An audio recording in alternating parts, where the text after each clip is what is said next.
Assalamu alaikum warahmatullahi ta'ala barkatu.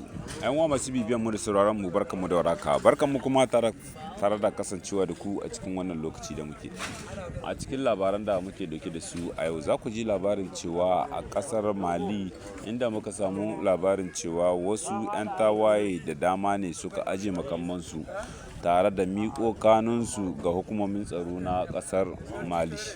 Kamar yadda dai muka samu labarin cewa garuruwa da dama ne a cikin arewacin ƙasar Mali wayanda suka miƙo hannuwansu ga gwamnatin ƙasar Mali don samun kwanciyar hankali da zama tare a cikin wasu yankuna na cikin ƙasar Mali.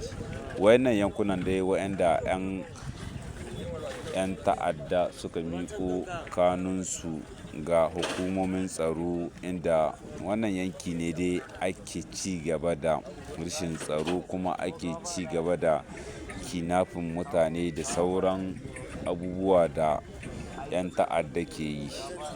Inda dai a yau ne muka samu labarin cewa wayannan 'yan ta'adda dai wayanda ke ikirarin jihadi a cikin wannan yanki na ƙasar Mali sun miƙo kansu ne ga hukumomin tsaro domin a samu kwanciyar hankali da zaman lafiya a cikin wannan yanki na ƙasar Mali. Allah ya sa mu dace. Muna godiya matuƙa bisa bibiyar da kuke yi mana har kullum.